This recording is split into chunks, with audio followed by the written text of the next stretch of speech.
adalah partner gaya hidup sehat kamu.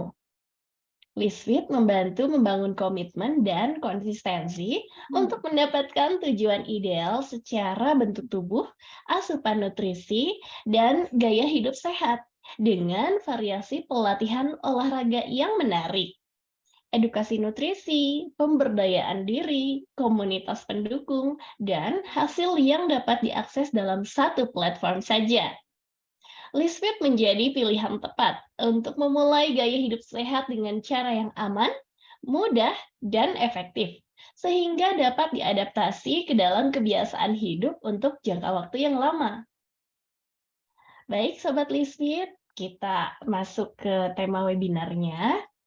Diet suka overthinking nggak sih kalau diet, teman-teman? Aku mau tanya teman-teman nih di sini. Mbak Devi, halo Mbak Devi. Mbak Devi, nah, Assalamualaikum Mbak Devi. Aku mau tanya nih sedikit sambil nunggu teman-teman hadir ya. Mbak Devi awal masuk Lisfit itu suka ini nggak sih, suka bertanya-tanya, gimana sih cara diet Lisfit? Apakah menyiksa? Apakah dietnya makannya sedikit gitu ya? Pernah nggak sih menyangka seperti itu? Iya dong, takut banget kan kalau diet-diet itu pasti takut makannya jadi dibatas-batasin gitu kan, apalagi suka Betul. banget sama manis-manis, nggak usah ketinggalan makan nasi. Tapi setelah dijalanin ternyata enak gitu, maksudnya bisa ngikutin juga karena dibantu sama workout kan. Luar biasa nih Mbak Devi. Mbak Devi masih di kantor ya? Masih. Oh, keren banget sambil di kantor sambil menyimak webinar kita malam ini, luar biasa. Iya, nyambi-nyambi. Oke, terima kasih Mbak Devi. Jadi Mbak Devi ini seperti teman-teman dan seperti aku waktu awal masuk Lisfit itu berpikiran gimana sih diet itu bikin stres nggak ya? Karena kita makan dikurangin aja atau dengan pilihan makanan yang diet yang diet friendly gitu kita suka stres ya, suka stres duluan, overthinking duluan. Kita bisa nggak sih menjalani ini dengan jangka panjang? Tapi ternyata setelah masuk Lisfit itu semua ada ilmunya, teman-teman. Jadi nggak sembarangan mengurangi makan ya, Coach. Nggak cuma makan sayur aja seperti yang kita kira selama ini. Ternyata diet di Lisfit itu menyenangkan. Jadi gimana? Diet tapi suka overthinking, atur porsi makan, tenang, di Lisfit itu dietnya kenyang.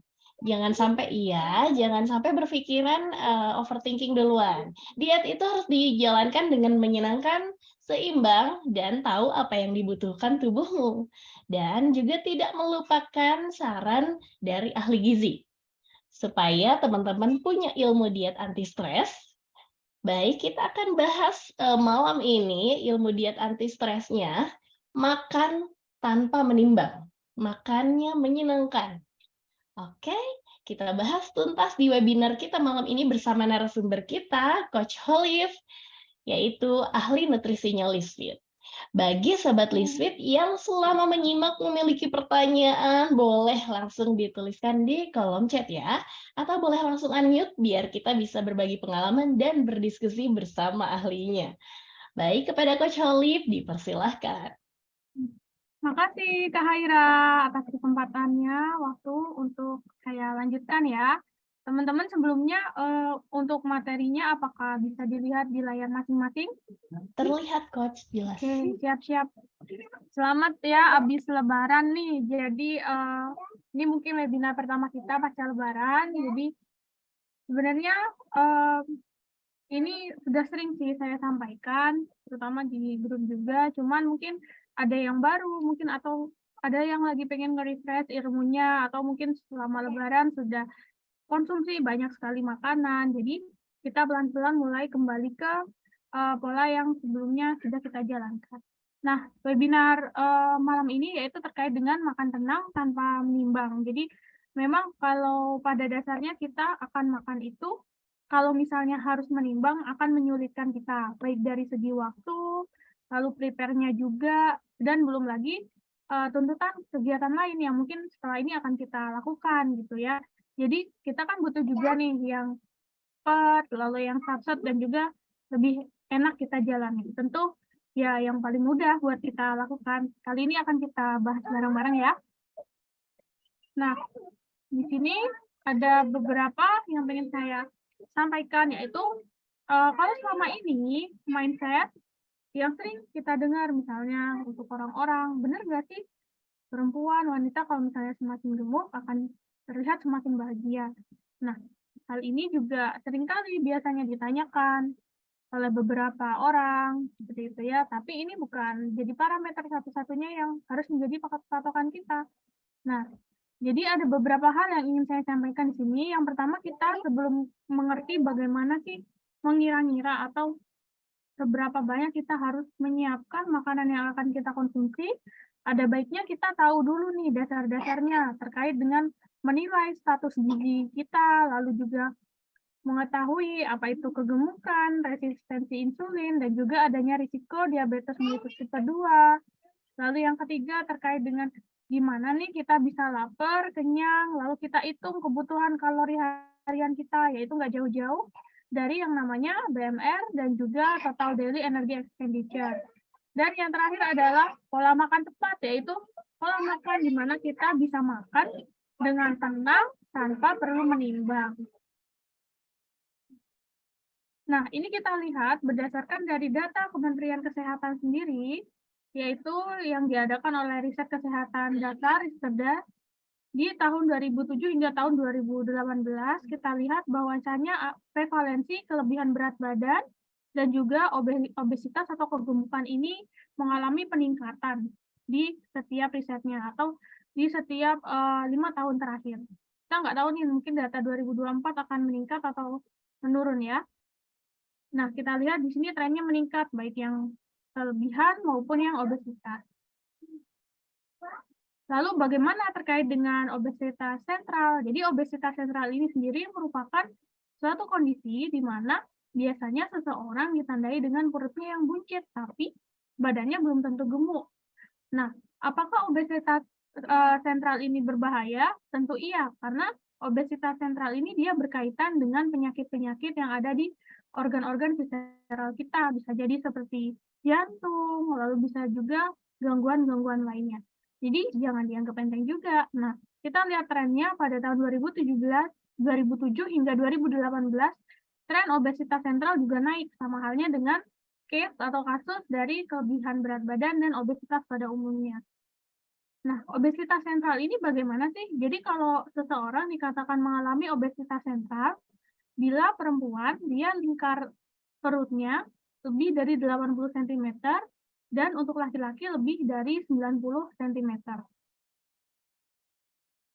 Nah, kita lihat proporsi obesitas pada orang dewasa, yaitu orang-orang yang usianya lebih dari 18 tahun per provinsi. Jadi kalau misalnya kita ambil data rata-rata di Indonesia ini, proporsi obesitas itu ada di 21,8%. Artinya 1 dari 4 orang mengalami obesitas. Nah, lalu kita lihat per provinsi pun memiliki jumlah obesitas yang lumayan ya.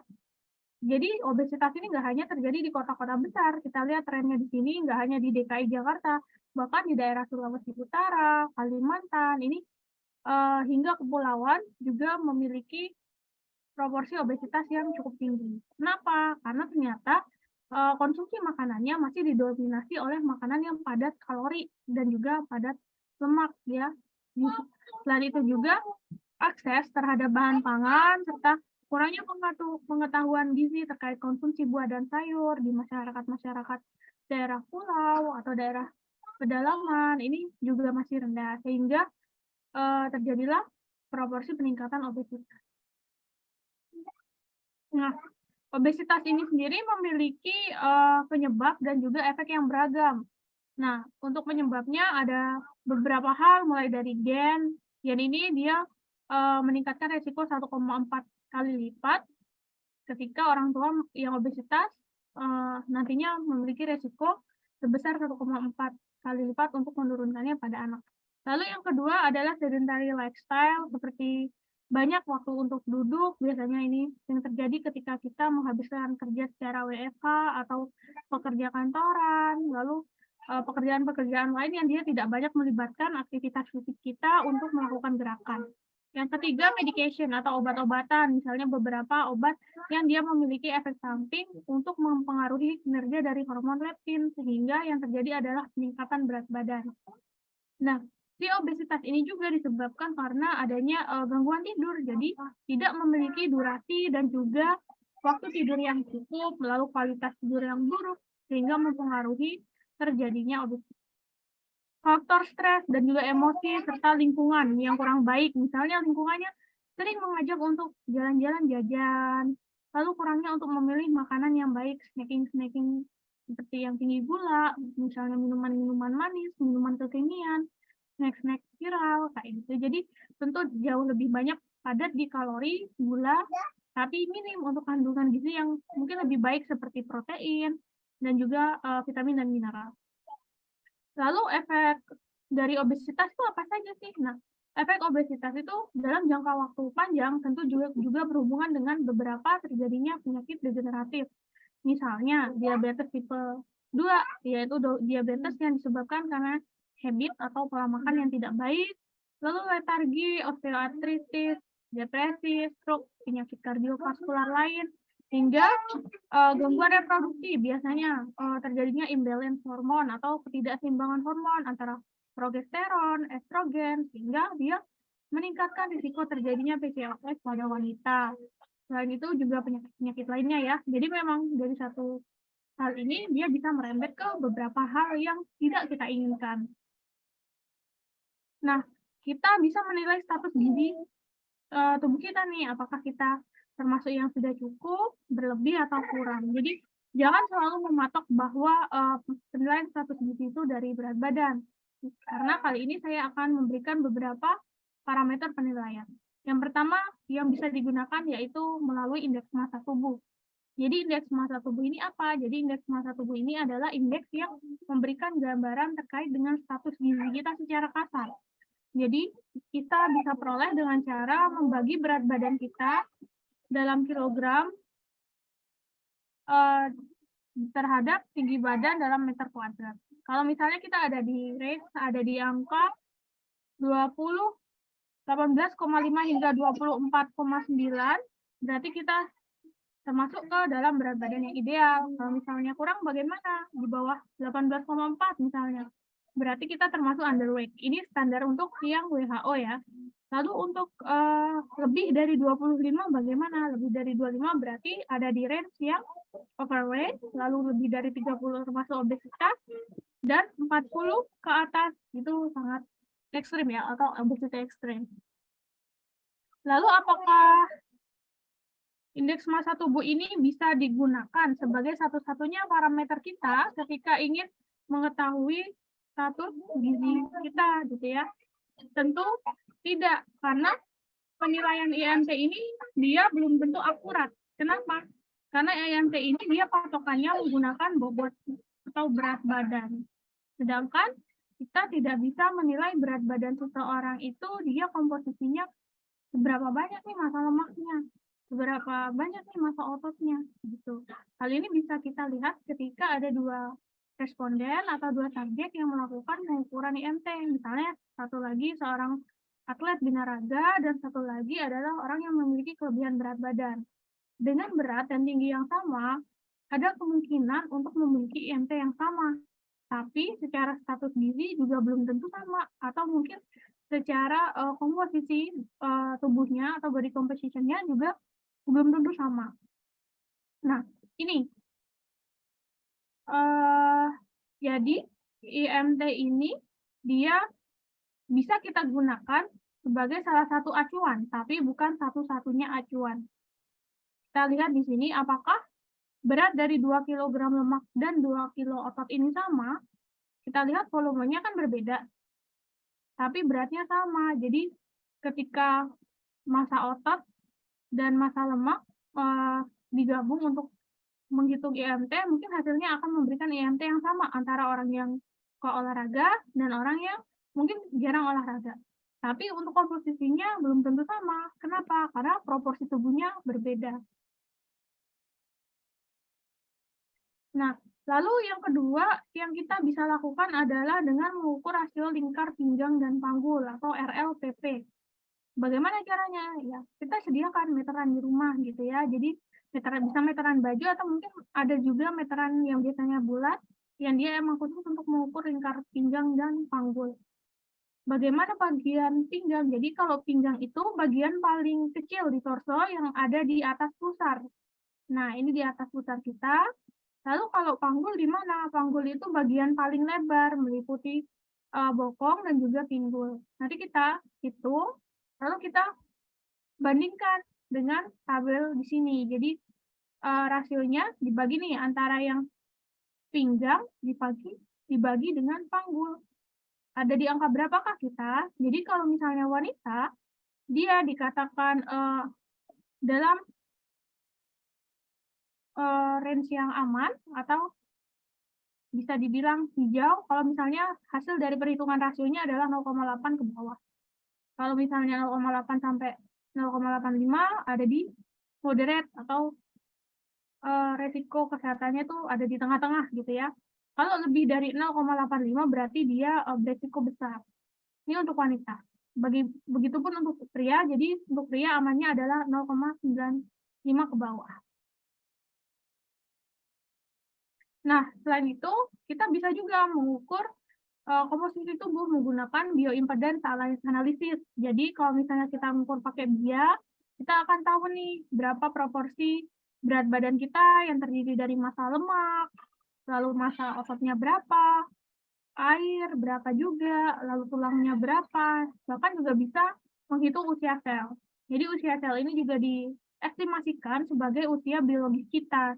Bisa jadi mungkin usia kita lebih tua, tapi ternyata usia sel atau usia tubuh kita itu jauh lebih muda. Atau mungkin bahkan sebaliknya, ketika tubuh kita mengalami stres oksidatif yang tinggi, lalu mengalami obesitas dan kelebihan berat badan, maka mungkin usia sel kita jauh lebih tua, misalnya yang harusnya usia 25 jadi 30. Nah, ini ada keterkaitan juga nih dengan habit kita terkait dengan olahraga dan juga ragam makanan yang kita konsumsi sehari-hari.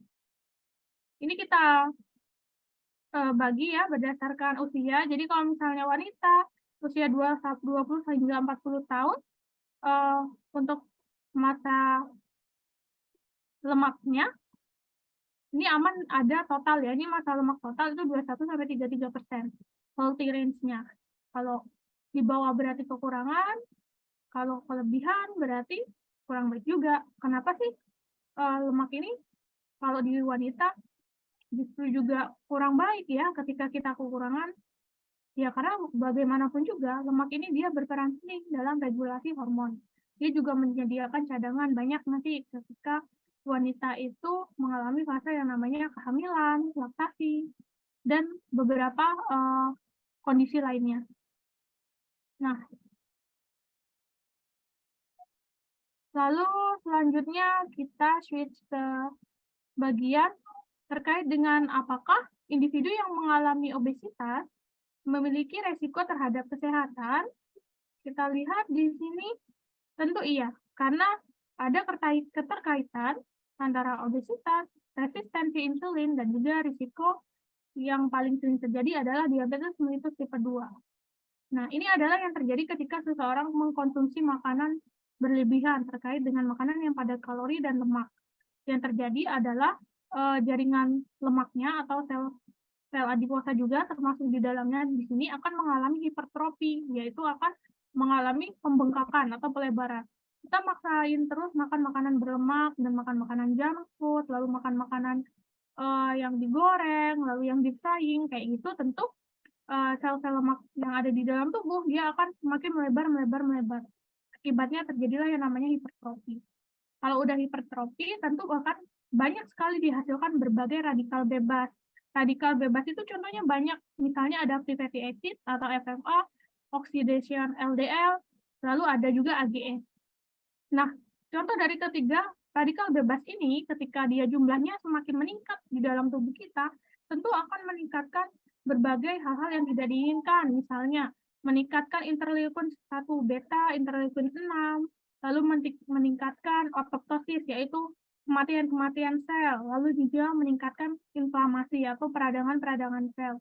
Kalau ketiga ini udah terjadi dalam jangka panjang, tentu akan mengakibatkan terjadinya resistensi insulin, di mana si hormon insulin ini dia bisa meningkat atau turun drop karena sudah tidak kalah lagi dengan adanya glukosa yang ada di dalam darah kita ya. Jadi kalau misalnya orang normal ketika dia konsumsi makanan, maka kan glukosanya akan meningkat di dalam darah. Nah, dalam kondisi normal, ketika glukosa darah naik, maka nanti hormon nanti kelenjar pankreas yang ada di dalam tubuh, terutama sel-sel beta pankreas ini, dia akan mengeluarkan hormon insulin, sehingga hormon tersebut akan membuat kadar gula darah yang ada di dalam tubuh kita dalam range normal. Tapi ketika terjadi resistensi insulin, hal yang terjadi adalah sebaiknya. Jadi ketika gula darahnya tinggi, si beta pankreas ini tidak menghasilkan insulin yang memadai atau yang cukup. Sehingga kadar gula darah kita juga akan tetap dalam kondisi tinggi. Dan hal ini tentu nggak bagus untuk jangka panjang. Karena dari diabetes mellitus tipe 2, dia arahnya bisa kemana aja. Bisa ke retinopati, misalnya penglihatan yang mulai kabur atau hilang. Lalu terjadinya gangren. Gangren adalah suatu luka ketika terjadi pada penderita DM, luka tersebut susah untuk sembuh, sehingga harus penanganannya lebih ekstra, jadi lebih hati-hati. Bahkan kalau di rumah sakit dalam kondisi yang sudah parah, banyak yang dilakukan juga amputasi, kayak gitu. Nah, lalu bagaimana sih terjadinya mekanisme lapar dan kenyang di dalam tubuh kita? Jadi kita itu bisa lapar, bisa kenyang karena di dalam tubuh kita ada namanya hormon leptin dan grelin. Kedua hormon ini dia kerjanya sinergi. Jadi dia akan mengatur kapan seseorang lapar dan juga kenyang. Si grelin ini dia ada di lambung. Nah, si grelin ini dia akan diproduksi ketika seseorang mengalami lapar atau ketika glukosa darah itu dalam jumlah yang rendah di dalam tubuh. Lalu si hormon leptin ini dia adalah hormon yang ada di jaringan-jaringan lemak.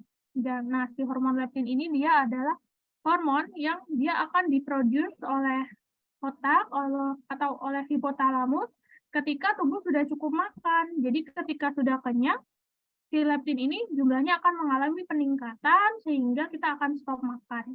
Begitu pada hal yang normal atau yang seharusnya terjadi. Jadi ketika kita belum makan, perutnya kosong, si grelin nanti akan naik nih jumlahnya di dalam tubuh yang ada di lambung. Jadi dia akan memberikan sinyal ke hipotalamus yang ada di otak kita untuk menerjemahkan bahwa ini waktunya kita untuk makan, pagi misalnya, siang atau malam. Sedangkan ketika kita udah makan sesuai dengan kebutuhan kita, misalnya cukup 350 sampai 400 kilokalori. Nah, si hormon grelin ini jumlahnya akan turun, lalu si leptinnya yang naik. Ketika leptinnya naik, berarti kita nanti akan stop makan. Tapi ada suatu kondisi di mana terjadi leptin resisten. Jadi si leptin resisten ini terjadi ketika seseorang nggak berhenti makan, walaupun mungkin dia sudah cukup makannya, atau dia sudah cukup kenyang. Jadi si leptin yang harusnya dia memberikan perintah kepada tubuh untuk stop makan ketika kita udah cukup kenyang, malah tidak memberikan perintah tersebut. Akibatnya kita bisa makan berlebihan. Nah, ketika makan berlebihan yang terjadi adalah tentu dalam jangka perlahan, pelan-pelan, adalah peningkatan berat badan.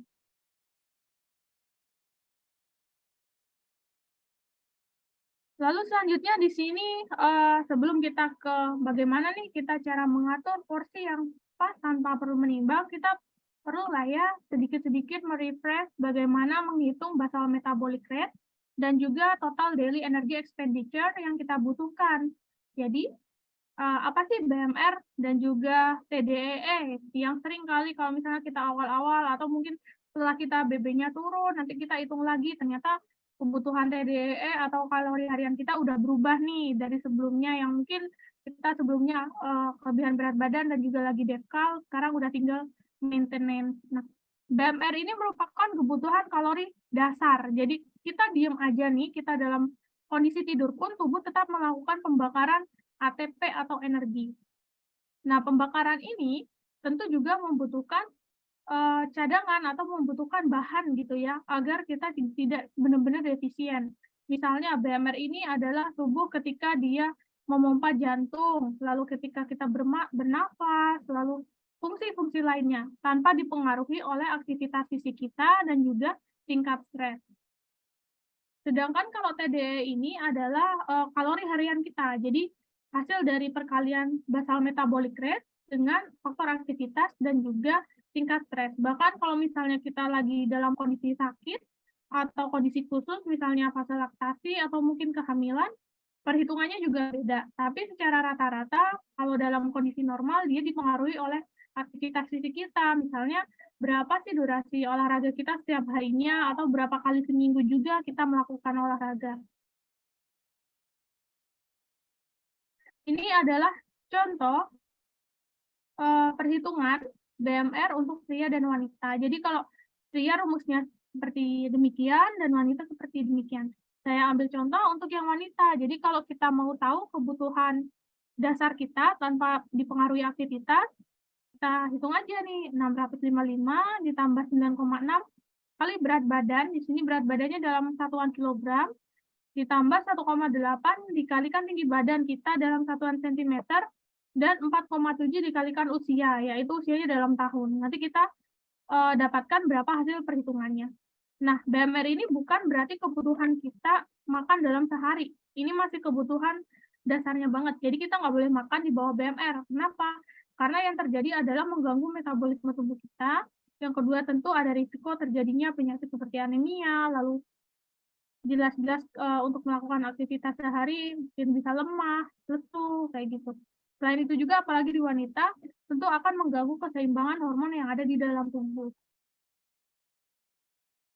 Nah, BMR ini nanti dikali dengan faktor aktivitas fisik. Misalnya kalau kita jarang olahraga nanti dikali 1,2. Kita olahraganya ternyata masih dalam kategori yang jarang gitu ya.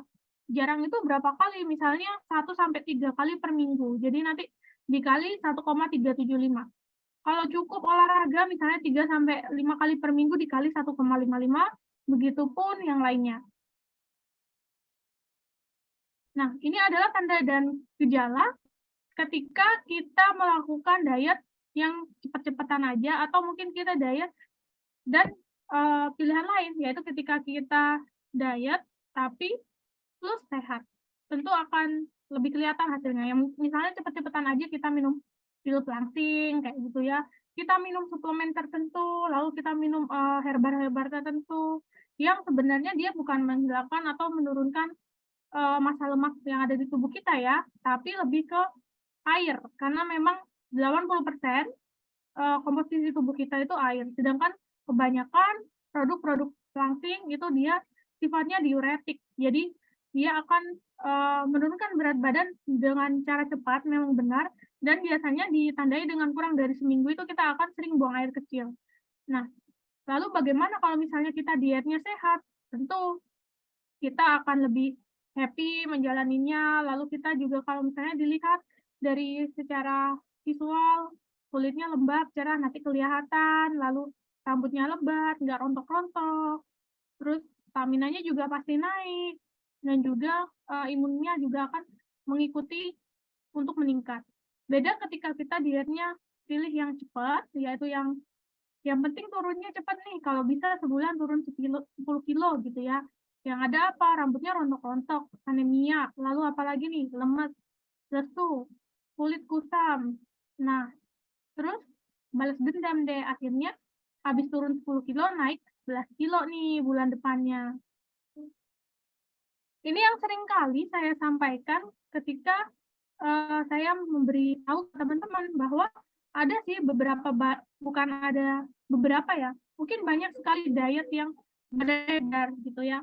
Ada diet ini, diet itu, atau diet yang, oh ternyata ini kalau misalnya saya mengikuti ini bisa nggak ya saya seperti ini gitu. Atau mungkin diet yang sengaja diciptakan oleh public figure atau mungkin artis dan selebgram dengan hasil yang mungkin cukup menggiurkan bagi kita untuk mengikutinya.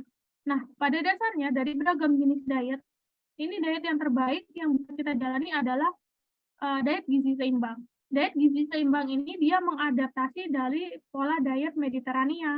Jadi diet Mediterania ini dia risetnya udah berpuluh-puluh tahun dan digunakan juga untuk memperpanjang usia oleh masyarakat ya. Jadi dengan pola makan seperti itu ternyata masyarakat tidak hanya sehat tetapi usianya juga panjang gitu, sehingga Kementerian Kesehatan mengadaptasi Mediterania ini dalam piramida gizi seimbang. Nah, di piramida gizi seimbang ini tidak hanya mengatur tentang pola makan aja, tapi udah secara keseluruhan, termasuk di dalamnya adalah pentingnya olahraga, lalu konsumsi air putih, makan yang beragam, dan porsi atau berapa banyak nih kita harus makan jenis makanan-makanan seperti mungkin lauk hewani, serealia, karbo, buah, beserta sayur. Ini, misalnya saya kasih contoh di sini. Ini adalah cara teman-teman buat makan tenang tanpa perlu nimbang. Jadi, teman-teman bisa menggunakan piring standar aja ya, ukurannya dengan diameter 20-25 cm. Nah, itu teman-teman bisa ambil piring tersebut, lalu bagi dulu nih setengah. Setengah piring ini isinya harus serat, buah dan sayur. Jadi setengah piring diisi buah dan sayur. Misalnya nggak sempat masak sayur-sayuran tertentu yang simpel-simpel aja. Bisa makan ketimun, lalapan, selada, atau mungkin sayuran lain. Nah, setengahnya lagi ini teman-teman bisa isi dengan karbo dan juga protein. Misalnya di sini 2/3 dari setengah bagian teman-teman di sini isi dengan roti oke, jagung oke. Jadi karbo nggak melulu soal nasi ya. Terus ubi oke, dan makanan lainnya. Sedangkan sepertiganya bisa diisi dengan protein. Nah, plus sedikit saran dari saya ketika teman-teman di sini lagi strength training atau olahraga untuk meningkatkan massa otot, protein di sini porsinya bisa ditambahkan, mungkin setengahnya atau 2/3-nya. Bisa putih telur, ikan, dada ayam. Jadi nggak perlu nimbang, cukup ambil piringnya, lalu udah langsung dibagi-bagi aja kita konsumsi makanan. Ini akan lebih bijak ketika dibandingkan dengan teman-teman ngambil nasi, nasinya full diisi di piring, lalu lauk di atasnya, sayur di atasnya. Jadi nggak tahu nih seberapa banyak atau seberapa cukupkah konsumsi makanan kita untuk memenuhi kebutuhan kalori harian dan juga zat gizi makro. Baik, demikian yang saya sampaikan. Kurang lebihnya saya mohon maaf, saya kembalikan ke Mbak Haira. Oke, terima kasih Coach Olive. Luar biasa penjelasannya. Ini yang kita butuhkan nih. Ternyata anggapan kita selama ini, diet itu ya mengurangi makan, makannya dibatasi sekali, makannya cuma sayur. Ternyata diet aman tanpa menimbang itu, ya ternyata sesuai pedoman isi piringku ya Coach. Ada Benar. sayur, ada protein, ada nasi juga. Jadi jangan sampai termakan mitos-mitos atau isu-isu diet yang lumayan menyesatkan ya teman-teman. Sampai menjauhi nasi. Apa salah nasi gitu loh. Padahal nasi nggak salah sama sekali. Nasi memberikan kita energi, ya kan? Dan juga masih ada seratnya, ada proteinnya. Begitu teman-teman. Mungkin ada teman-teman yang sudah penasaran ya, ingin bertanya tentang topik kita malam ini. Ada nih dari Mbak Laras. Malam Coach, Mbak Haira, aku mau tanya dong Coach, apakah normal kalau makan dikit tapi cepat kenyangnya dan cepat lapar lagi? Cara ngaturnya gimana ya Coach kalau gitu? Terima kasih Mbak Laras sudah bertanya. Oke, makasih Mbak Laras. Memang benar kalau misalnya ini nggak hanya berlaku untuk beberapa orang, biasanya untuk teman-teman yang lagi ada di fase menurunkan berat badan, ini cepat lapar, cepat kenyang juga sering terjadi. Karena apa? Karena kan tadi ada peranan di situ hormon leptin dan grelin, yang dia kalau misalnya fungsi normal atau fungsi dalam kondisi oke-nya, dia bisa memberikan sinyal lapar dan kenyang dengan tepat, tapi pada kondisi tertentu, terutama kalau BB kita naik, dia jadi leptin resisten, artinya bisa jadi kita makan terus-terus tapi nggak kenyang-kenyang. Atau mungkin makannya dikit cepat kenyang. Kalau makan dikit cepat kenyang ini masih oke handling-nya, yaitu kita bisa makan dengan frekuensi yang sering, tapi porsinya kecil. Jadi kayak makanya per 2 jam, 3 jam gitu. Sama ketika kita menangani anak-anak yang GTM kalau makan, jadi dibuat per 2, 3 jam. Yang penting jumlah kalori harian yang masuk itu masih sesuai untuk kebutuhan kita. Jadi kalau misalnya kita harusnya 1 piring ini habis buat sarapan, sekali makan, it's okay lah dicicil-cicil gitu ya, sedikit-sedikit gitu, nanti sedikit-sedikit lagi snack-nya. Yang penting adalah tidak berlebihan. Sambil kita biasakan untuk makan sesuai dengan jam dan juga jumlahnya gitu. Pelan-pelan kita alihinnya. Oke, Coach Halif, terima kasih penjelasannya. Mbak Laras bagaimana? Apakah cukup jelas? Cukup Kayaknya jelas, sih, Mbak. Coach. Oke, kayaknya sih, Coach ya, lebih baik makan cepat kenyangnya daripada makan banyak nggak kenyang-kenyang ya, Coach? Iya, benar. Itu makan banyak nggak kenyang-kenyang tuh kayaknya perempuan kalau lagi PMS kayak gitu. Apa Mbak Laras sama nggak sih kalau lagi PMS? Iya, Suka nafsu sama banget. makannya? Yang pedas Nah, apalagi. Nah, itu ya Coach craving. Pedas Kalau dan itu nanti umami. kita ada, nah itu umami. Nanti kita ada penjelasan lain di webinar selanjutnya ya Coach soal itu. Boleh. Makasih, Oke. Coach. Sama-sama. Oke, kita lihat ke pertanyaan selanjutnya nih. Ada dari Uni. Halo Uni. Coach Halif, penurunan BB yang normal atau sehat sebulan berapa kilo ya? Nah ini nih Coach, biasanya kita kalau yang diet itu suka pengen buru-buru sebulan turun 10 kilo, bisa nggak sih? Atau kalau bulan keduanya nanti kita lama-lama jadi apa? Jadi debu Coach. Sebulan 10 kilo. Baik Coach Halif. Oke, jadi normalnya itu setengah kilo sampai 1 kilo per minggu. Artinya sebulan ada di range 2 sampai 4 kilo. Kalau misalnya terlalu banyak, hati-hati juga. Bisa jadi kita konsumsi cairan diuretik atau obat-obatan atau mungkin bahan-bahan yang dia mengandung diuretik. Nah, yang kedua adalah patokannya itu secara kasar ya untuk penurunan berat badan turun 2 sampai 4 kilo itu kasarnya. Detailnya tentu kita bisa hitung juga menggunakan rasio lingkar pinggang panggul, lalu juga bisa juga menggunakan bioimpedance analysis kalau misalnya memang alatnya ada, jadi kita tahu massa otot kita naik, lemaknya turun, tapi BB-nya kok nggak turun-turun, tapi ternyata di situ poin plus yang kita dapat.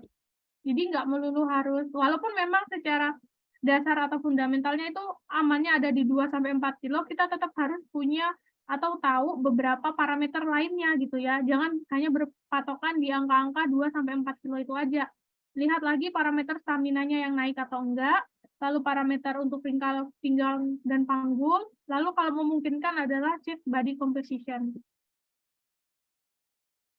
Oke, jadi banyak sekali ya parameter dari kesuksesan diet itu sendiri, tidak hanya diukur dari timbangan aja teman-teman, juga ada lingkar tubuh, ada apa lagi Coach tadi?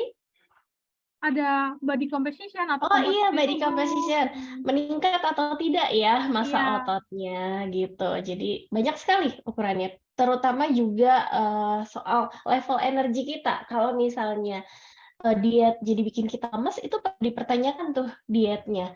Benar nggak gizi seimbang nggak isi piringnya? Sesuai tidak dengan pedoman isi piringku? Gitu. Oke, terima kasih Uni. Semoga menjawab ya. Apakah ada tanggapan dari Uni? Apa cukup? Kalau cukup kita move ke pertanyaan selanjutnya. Oke. Kasih, Kak Solid. Iya, sama-sama. Cynthia, selamat malam Mbak Cynthia. Halo. Terima kasih sudah bertanya.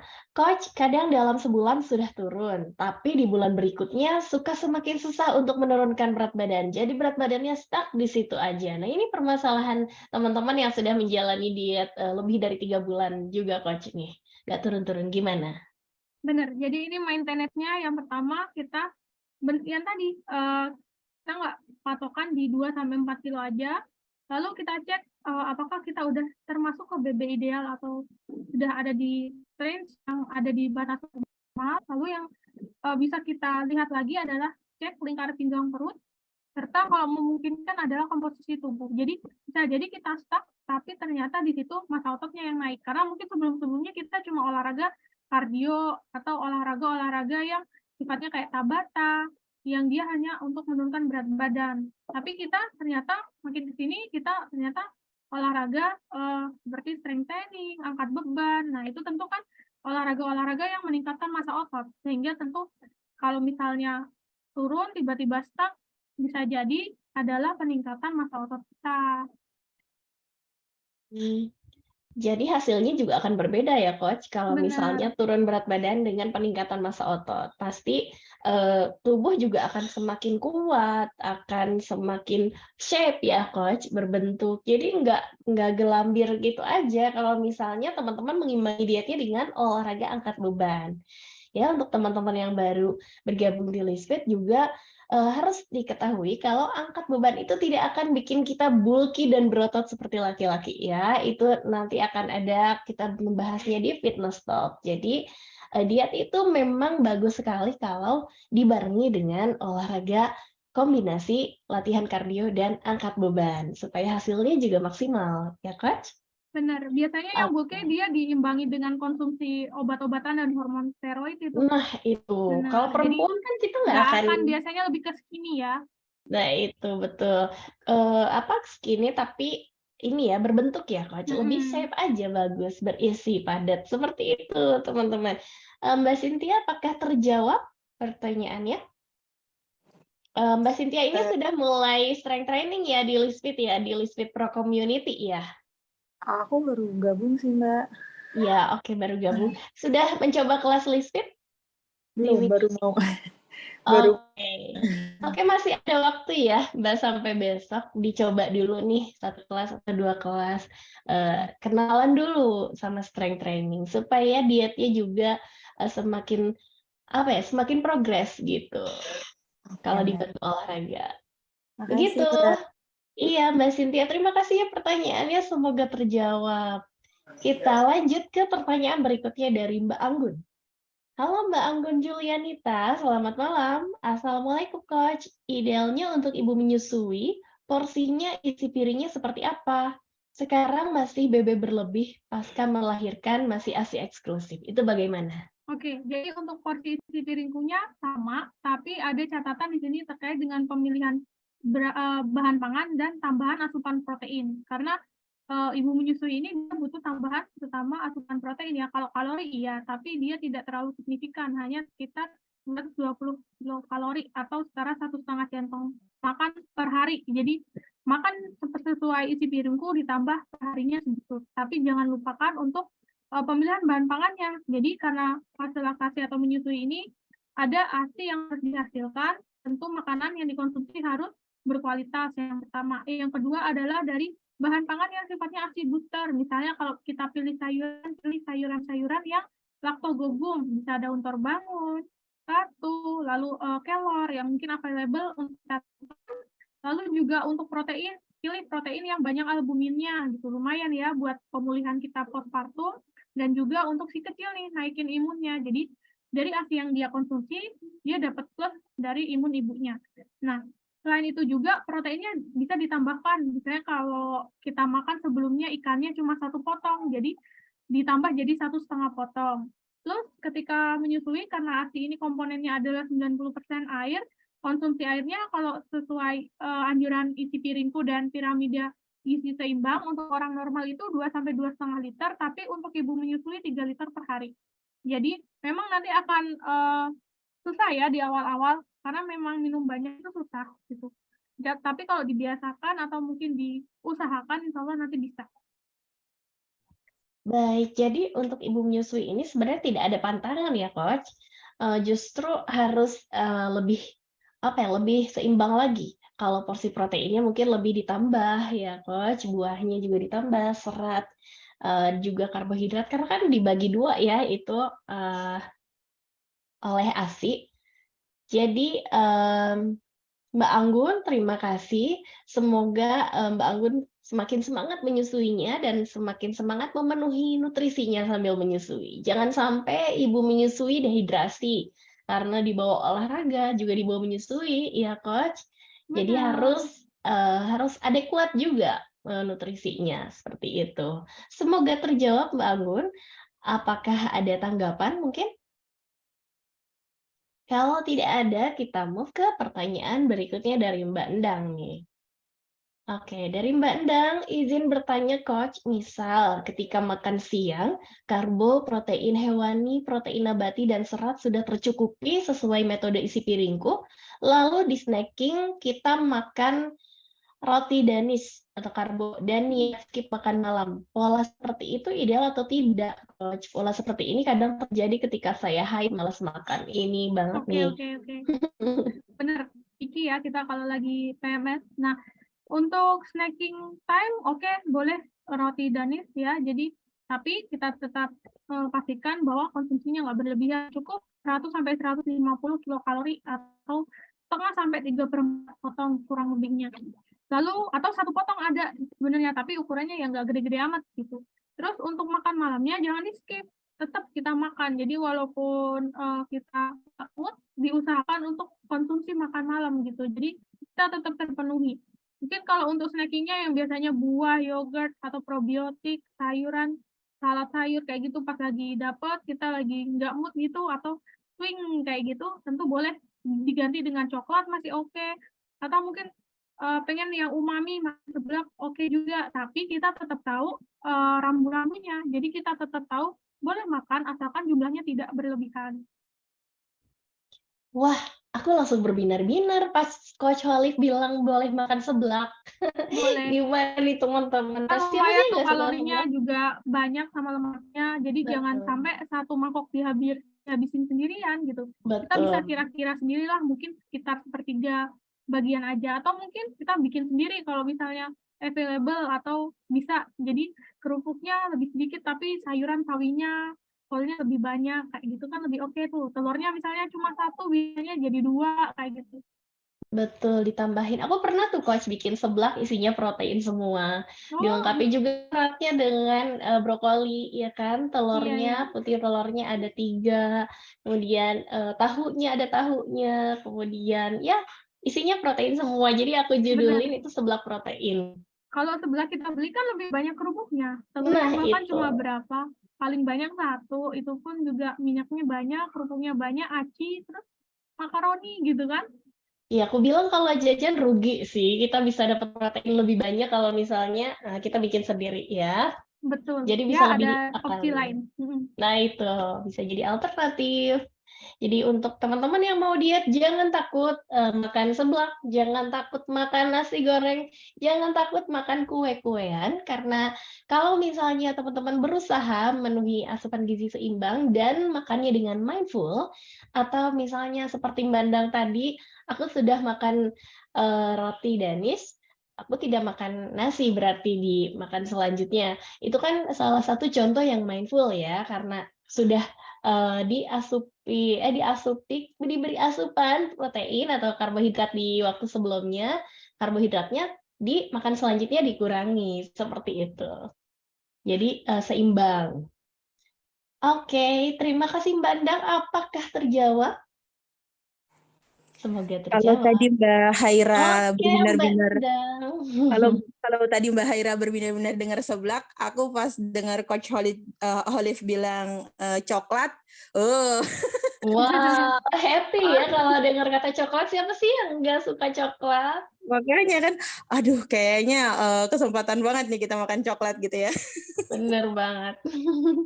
Oke, Roti juga terima yang kasih itu ya ya, Mbak. Coach? Yang 70% ya? Iya, dark Coklat. choco 70%, atau mungkin kita pilih yang gulanya paling dikit. Jadi biasakan untuk selalu membaca label nutrition fact-nya ya. Jadi kalau coklat-coklat yang kita gampang nemunya di minimarket, misalnya di dekat rumah, ya itu bukan coklat yang 70% sebenarnya. Itu coklat yang gula, butter, sama mungkin tambahan kayak emulsi, kayak bahan-bahan lainnya tuh banyak gitu. Jadi nggak apa-apa dikonsumsi asalkan jangan dihabisin sendirian. Kita bisa makan cukup 2 potong, 3 potong, setara dengan ya 100 sampai 150 kilokalori. Atau mungkin kita pilih coklat yang dark choconya 70%, jadi gulanya dikit, itu bisa dikonsumsi agak lebih banyak. Lalu juga kakaonya kan kerasa tuh, lumayan buat efek-efek lebih Iya, calming atau menenangkan gitu. agak pahit-pahit gitu ya Coach ya. Bener, biasanya pahit banget itu. Nikmatnya di situ ya, Mbak Endang. Lebih pahit, lebih Benar-benar. dark, lebih enak aja. Kayak kita minum kopi tapi ada manis-manisnya. Enak pokoknya kita jadi dapat hormon bahagia juga dari coklat ya, Coach? Iya, dari Theobromine. Kalau di sini gampang, Mbak Haira, nyari coklat. Oh iya? 90% juga ada. Kan dekat Puslit Kok, jadi Oh gampang cari iya, coklatnya. enak Dari banget. buah sampai pastanya gampang, deket di rumah. Pantesan Coach Olive pas bikin kue tuh sering ini ya, ada coklat-coklatnya, dark semua itu coklatnya, luar Iya, biasa. kan penghasil coklat di sini. Oh keren, jadi mudah ya dapat Mudah. coklat. Oke, terima kasih Mbak Nang ya atas tanggapannya. Kita sambil baca-baca chat nih. Oke, Uni snack seblak. Uni juga berbinar-binar nih kayaknya ngedenger snacknya seblak. Aku juga seneng banget nih jadi seblaknya bisa jadi temen nasi kalau misalnya kita bikin sendiri isinya protein ya. Nggak masalah, kecuali kalau isinya kerupuk semua pakai nasi itu yang gimana ya gitu. Kalau besoknya jadi naik berat badannya, ya kan karena seblak pakai nasi, Bun. Oke, terus selanjutnya ada dari Mbak Devi. Wah, aku lagi makan donat Jeko nih, Coach. It's okay, Coach. Sebenarnya kita kalau Oke. lagi diet makan donat, gimana sih itu kalau misalnya kita mau diet tapi makan donat boleh kan? Boleh. Asal nggak sering dan kita juga tahu berapa banyak porsinya, kalorinya seberapa gitu ya. Kalau satu itu masih ada di range 100 sampai 150 buat sekali makan ya. Tapi kalau kita udah makan 2, 3 ya bisa jadi kita udah ngalahin porsi dari makan buat makan utama gitu. Betul. Lagian siapa juga ya yang mau makan donat setiap hari? Apa apa nggak enak gitu ya, Coach ya? Itu cukup jadi makanan rekreasional aja. Sesekali supaya kita bahagia kan, dietnya tambah bahagia. Seperti itu. Lalu snack Teh Haira isinya protein semua. Duh, aku gimana ya? Emang senengnya udah jadi hobi sih sebenarnya dari sebelum Lisfit aku udah seneng makan protein, Coach. Jadi nggak ada masalah Mantap. sebenarnya gitu. Oh, ini ada info donatnya lagi diskon Gitu. sekarang. Ya gitu ya, emang Sobat Lisfit namanya jadi sobat jajan kalau kayak gitu, teman-teman. Suka info-info jajanan nih. Donat, kemarin juga ada, bulan kemarin nih booming Sobat Lisfit jajan gemblong. Suka Oh, kompak emang kalau misalnya dalam dunia perjajanan duniawi juga selain kompak olahraganya juga kompak jajannya. Tapi asal kita tahu waktu sebenarnya nggak masalah ya. Kapan dan porsinya gitu. benar. Dan usahain nggak dimakan sebelum tidur juga ya, karena Nah, pas kita iya mau tidur banget, metabolisme lambat-lambatnya gitu. benar. Paling cocok kalau snack-snack yang kayak Siang, manis-manis gitu dimakan sebelum olahraga ya, Coach? benar bisa pre-workout atau juga pas Nah, siang. betul. Sebelum leg day, Uni, ya kita makan donatnya sebelum leg day supaya dapat tenaga yang jreknong istilahnya nih sebelum leg day. Begitu teman-teman, apakah ada yang mau ditanyakan lagi atau mau sharing pengalamannya langsung unmute aja. Mungkin sebelumnya teman-teman ada yang pernah menjalani diet lain sebelum masuk Lisfit, boleh di-sharing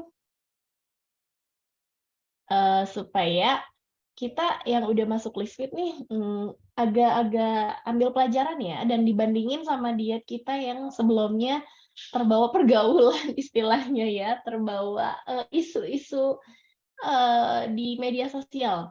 Kayak diet apa ya, Coach, yang lagi booming sekarang tuh, Coach? Nah, sekarang akhir-akhir ini apa ya? Masih intermittent fasting ya? Iya, masih Iya, masih itu intermittent masih. fasting, mungkin lebih ke perdebatan konsumsi gula, kayak gitu, Nah, itu gula kafein. nasi juga masih Hmm, jadi perdebatan. Padahal si nasi salah apa ya? Baik teman-teman, kalau misalkan, ini ada chat nih. Oh diet keto, iya bener banget Coach. Diet keto masih merajai dunia permedsosan isunya. Baik, karena waktu sudah menunjukkan pukul 8, mari kita tarik kesimpulan bahwa diet aman yang menyenangkan, nyaman, dan tidak perlu menimbang itu adalah diet dengan gizi seimbang, yang mana isinya sesuai pedoman isi piringku. Ada sayur, ada karbohidrat, ada protein, dan juga kali ini kalau susu itu termasuknya protein ya, Coach ya?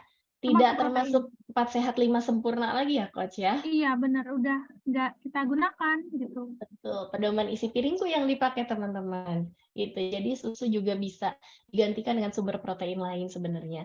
Dan supaya dietnya kita jadi tenang, ada waktunya untuk makan jajanan dan supaya lebih membahagiakan dan lebih efektif juga dietnya, yuk kita tambah dengan olahraga. Karena kalau teman-teman olahraga, itu kebutuhan kalorinya lama-kelamaan semakin meningkat loh. Jadi misalnya yang bulan ini dikasih meal plan atau food diary dari Lizfit, itu nasinya 4 sendok aja, mungkin bulan depan karena teman-teman olahraga itu nasinya bisa bertambah jadi 100 gram. Bulan depannya lagi bisa bertambah lagi jadi 150 gram. Jadi sebenarnya porsi makan kita itu menyesuaikan dengan aktivitas kita ya, Coach. Jadi tidak Benar. ada namanya diet yang menyiksa setelah teman-teman rutin latihan kekuatan. Karena ketika kita tambah kuat, porsi makan kita juga mengikuti. Jadi jangan takut diet dan jangan takut olahraga, juga jangan takut makan sebenarnya kalau sudah rutin olahraga. Lalu yang tadi obesitas sudah dijelaskan sama Coach Olive ya. Seperti itu teman-teman. Mudah-mudahan bisa dapat manfaatnya dan mohon maaf apabila ada salah kata dari kami, saya selaku host dan Coach Olive selaku pemateri atau narasumber kita. Terima kasih teman-teman yang sudah hadir. Tapi teman-teman, bolehkah aku minta waktunya 5 menit aja untuk aku menjelaskan sekilas program Lizfit nih? Ada pesanan dari Ibu Kepsek untuk menjelaskan apa itu Lizfit. Untuk yang